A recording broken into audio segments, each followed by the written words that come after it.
धर्मनगरी अयोध्या के उदासीन संगत ऋषि आश्रम रानोपाली के महंत डॉक्टर स्वामी भरतदास जी महाराज ने अयोध्या में हो रहे प्रभु श्री राम जी के स्थापना दिवस उत्सव पर बताया कि जब से हमारे प्रभु श्री रामचंद्र जी के भव्य मंदिर का उद्घाटन हुआ है, उसके 1 वर्ष पूर्ण होने पर हमारे वैदिक सनातन संस्कृति धर्म के अनुसार ये उत्सव मनाया जा रहा है। इसमें कई संतों को आवाहन किया गया है जो आ चुके हैं। सभी के साथ मिलकर हवन पूजन किया जाएगा।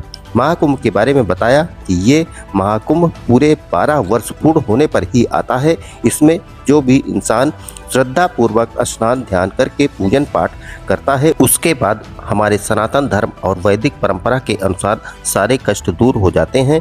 उन्होंने कहा कि जिसमें ये पहला अवसर उत्तर प्रदेश के माननीय मुख्यमंत्री योगी आदित्यनाथ जी को मिला है, जिन्होंने इस महाकुंभ में शामिल होने वाले संतों एवं श्रद्धालुओं के लिए बहुत ही अच्छी व्यवस्थाएं की है, जिससे आए हुए सभी लोगों को लाभ मिल सके। देखिए, मर्यादा पुरुषोत्तम भगवान श्री राम का भव्य और दिव्य जो मंदिर उद्घाटन हुआ था, उसके बाद 1 वर्ष पूर्ण होने जा रहा है।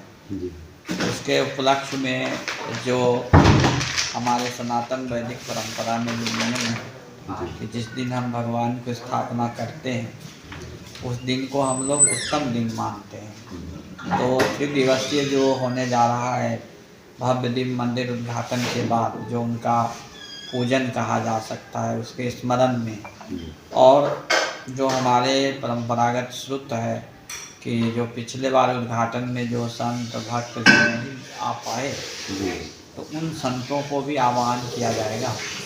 जो संत लोग आ चुके तो दर्शन दिन कर लिए, परंतु जो भक्तजन जो संतजन जो अवशेष रह गए थे, उसको भी ट्रस्ट के माध्यम से मर्यादा पुरुषोत्तम भगवान राम के 3 दिवसीय जो भव्य दिव्य जो प्रोग्राम होगा, जो पूजा पाठ होंगे, जो हमारे शास्त्र मान्यता के अनुसार होगा, उसमें सहभागी बनेंगे।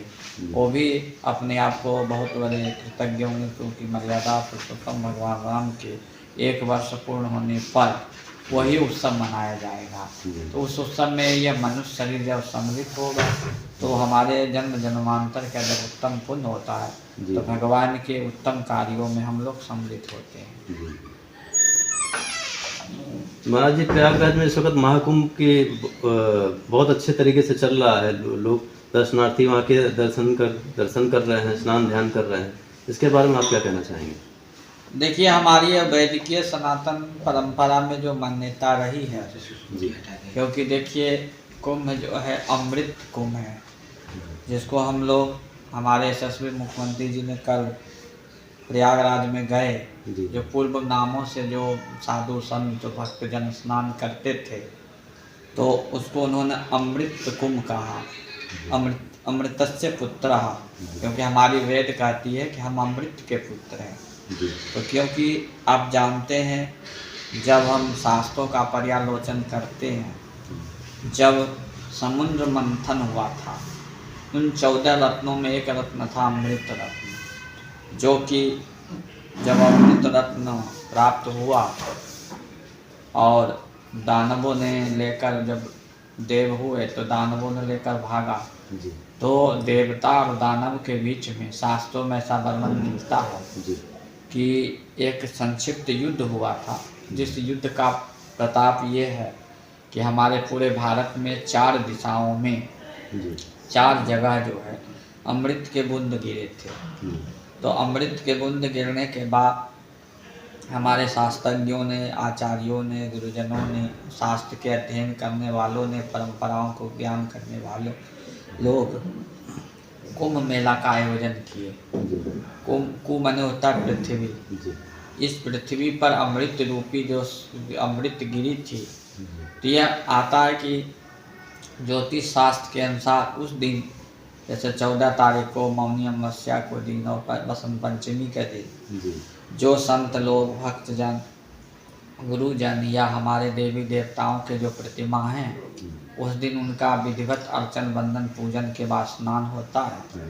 उसके बाद साधु संत करते हैं, भक्तजन करते हैं। और हमारी जो परंपराओं में अनेक भ्रांतियाँ जो उत्पन्न होती है, वहाँ एक से एक साधक, एक से एक ज्ञानी, एक से एक भक्त विचारक आते हैं, क्योंकि समाज के जिन लोगों को जिस विषयों पर, जिन बिंदुओं पर संदेह होता है, वो सब महापुरुष अमृत के स्नान के अनंतर जिनका जो भी जिज्ञासा होता है, उस जिज्ञासा को वो अपने ज्ञान के द्वारा, भक्ति के द्वारा, कर्म के द्वारा उस जिज्ञासा को शांत करते हैं और उनको उत्तम उपाय बताते हैं।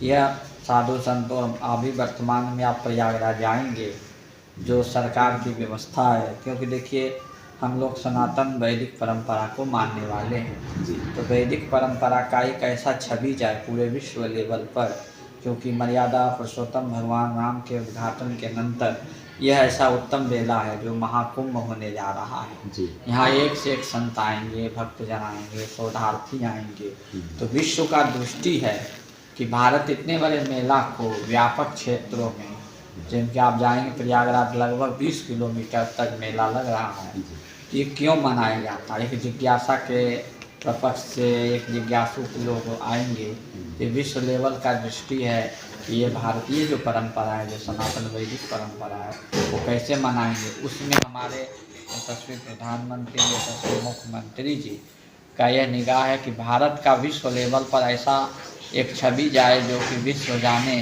कि यहाँ के साधु संत, भक्तजन, आचार्य लोग या सनातन वैदिक परंपरा को मानने वाले लोगों को लोग आज भी क्यों पूजन करते हैं, क्यों वंदन करते हैं, क्यों आदर्श करते हैं।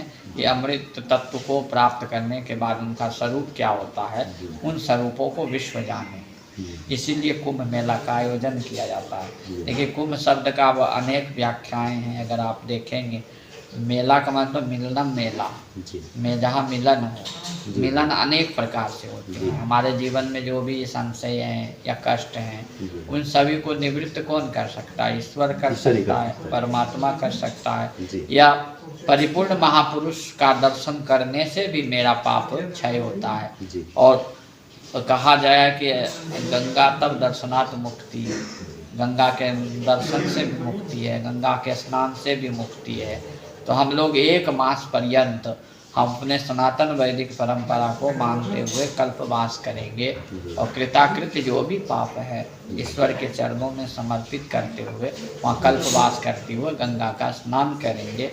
आए गए साधु संतों के सामने अपने जिज्ञासा रखेंगे, अपने शंका रखेंगे, शास्त्रीय सम्मत से हमारा समस्त शंकाओं को निवृत्त करेंगे।